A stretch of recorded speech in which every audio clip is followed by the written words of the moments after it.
اور ہم یہ دیکھتے ہیں کہ ان کے گھر کا بچہ وہ علم و معرفت رکھتا ہے، معرفت کے وہ مدارج طے کیے ہوئے ہیں اس نے کہ عمر چھوٹی سی ہے، سن چھوٹا سا ہے، مگر جب لوگ پوشائی کرتے ہیں، جب زبان سے الفاظ جاری ہوتے ہیں تو محسوس ہوتا ہے کہ معرفت کتنی بڑی ہے۔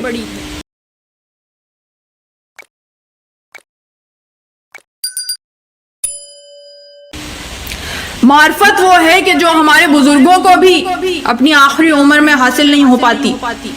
اور ان کے گھر کا بچہ بھی وہ اپنی کم سنی کے عالم میں اس معرفت کا اظہار کر رہا ہے کہ جناب قاسم ابن حسن یعنی حسن کے چشم و چراغ، حسن کی نشانی، وہ نشانی کہ جو امام حسن کی طرف سے حسین کا فدیہ ہے، اس نشانی کا تذکرہ کہ جب شب عاشور سب کے نام گنوائے جا رہے تھے تو وہ بچہ بے قرار تھا، گھٹنوں کے بل کھڑے ہو کر دیکھتا ہے کہ محضر میں سے جب امام حسین ایک شہید کا نام پکار رہے ہیں تو بے قرار ہو کے کہتا ہے کہ چچا جان کیا میرا نام نہیں ہے، کیا میں شہید نہیں ہوں گا؟ تو ایک مرتبہ اپنے بھتیجے کی صورت کو دیکھا اور امام حسین نے کہا،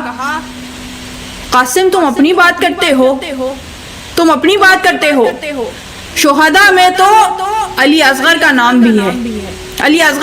بھی ہے، بس یہ سننا تھا کہ قاسم بے قرار ہو گئے، ایک مرتبہ بے قرار ہو کے کہتے ہیں چچا جان یہ کیا کہہ رہے ہیں، کیا اشقیاء خیموں میں گھس آئیں گے جو علی اصغر بھی شہید کر دیا جائے گا؟ اور اس کے بعد امام حسین نے سوال کیا، یا بنیا کیف الموت علندک، کہ تو موت کو کیسا پاتا ہے، بیٹے تم موت کو کیسا پاتے ہو؟ تو کیا کہا، احلا من اصل، کہ میں موت کو شہد سے زیادہ شیریں پاتا۔ اور یہ بات اگر کسی کو معرفت نہ ہو تو وہ کہہ نہیں سکتا۔ تو یہ جو بے اختیار زبان سے الفاظ نکل رہے ہیں یہ قاسم کی معرفت کو بیان کر رہے ہیں، یہی معرفت ہے جس کی وجہ سے قاسم کو روز عاشور اتنی بے قراری تھی کہ تمام شہداء ایک کے بعد ایک مقتل کی طرف جا رہے ہیں اور اس کے بعد جام شہادت نوش کر رہے ہیں، مگر قاسم کو اجازت نہیں ملتی، بار بار چچا کی خدمت میں آتے ہیں اور بار بار حسین انکار کر دیتے ہیں، قاسم تمہیں کیسے اجازت دے دوں، تم تو میرے بھائی کی نشانی ہو،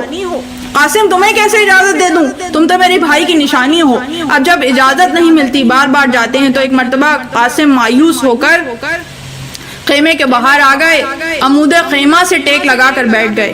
اب مایوسی کی حالت میں بیٹھے ہیں کہ ایک دم ذہن میں یہ خیال پیدا ہوا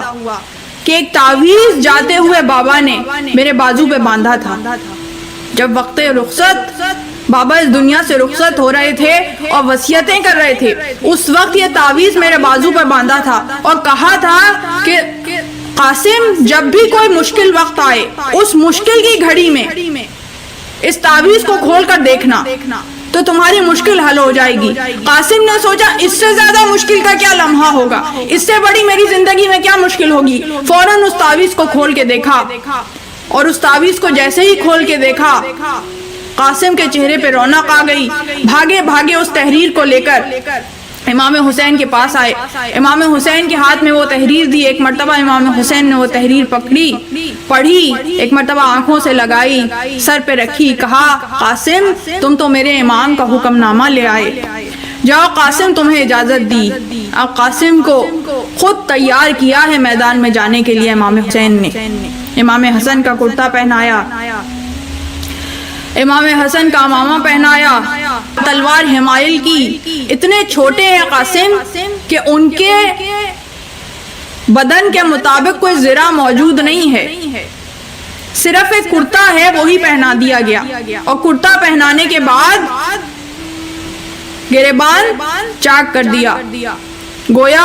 امام حسین تیار کر رہے ہیں مقتل میں جانے کے لیے۔ اور اس کے بعد میں نے واقعات کو مختصر کیا، قاسم میدان جنگ میں آئے، اور میدان جنگ میں آنے کے بعد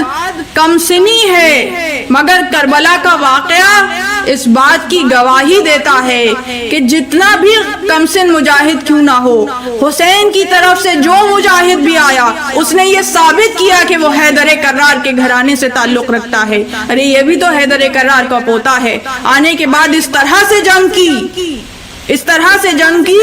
کہ دشمن ادھر کی ادھر ہونے لگی۔ تو ایک مرتبہ عمر ابن سعد نے کہا کہ یہ علی مرتضیٰ کے گھرانے کا بچہ ہے، اس کو تم اکیلے اس کا مقابلہ نہیں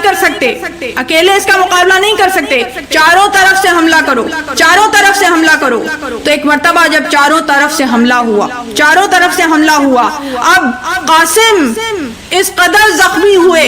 کہ اب زین پہ رہا نہیں جاتا قاسم سے، ابھی زین پہ موجود ہیں کہ اپنے چچا کو آواز دی، یا اماں ادرکنی، چچا جان میری مدد کے لیے آئیے۔ اور جب سے قاسم کو بھیجا ہے حسین بے قرار ہیں، گھوڑے کی زین پر بیٹھے ہوئے ہی انتظار کر رہے ہیں کہ بھتیجا پکارے تو اس کے پاس پہنچوں۔ حضرت عباس بھی ہیں، دونوں گھوڑے کو دوڑاتے ہوئے قاسم کی طرف بڑھے۔ اب جو فوج عشقیہ نے دیکھا کہ حسین اور عباس دونوں آ رہے ہیں تو فوجوں میں تلاطم برپا ہو گیا، دائیں فوجوں بائیں کی طرف چلی گئیں، بائیں فوجیں دائیں جانب چلی گئیں، اور جب اس طرف کی فوجیں اس طرف جا رہی ہیں، اس طرف کی فوجیں اس طرف آ رہی ہیں، تو ایسے میں قاسم سے زین پہ رہا نہیں گیا، زمین پر آ گئے۔ اب جب زمین پر آئے ہیں تو گھوڑوں کی سموں کے نیچے قاسم کا لاشا کچلا گیا۔ یہی وجہ ہے کہ جب میدان میں آ کے حسین آواز دیتے ہیں کہ قاسم کہاں ہو، چچا کی آواز پہ لبیک کہو، تو کوئی جواب نہیں آتا، بار بار آواز دی۔ پھر ایک اونچی جگہ پہ کھڑے ہو کے امام نے آواز دی، قاسم کہاں ہو، چچا کی آواز پہ لبیک کہو۔ جب 3 دفعہ پکارنے پہ بھی آواز نہیں آئی تو ایک مرتبہ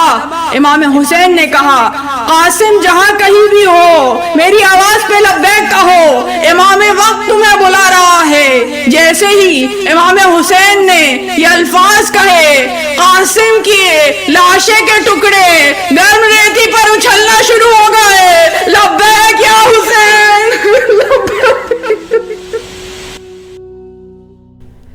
اس طرح کی مزید تحقیقی، علمی اور تاریخی ویڈیوز دیکھنے کے لیے چینل کو سبسکرائب کیجیے اور بیل آئیکن پہ کلک کیجیے۔ ویڈیو کو لائک کریں اور کامنٹس کے ذریعے بتائیے کہ آپ کو ویڈیو کیسی لگی۔ اگلی ویڈیو تک کے لیے خدا نگہدار۔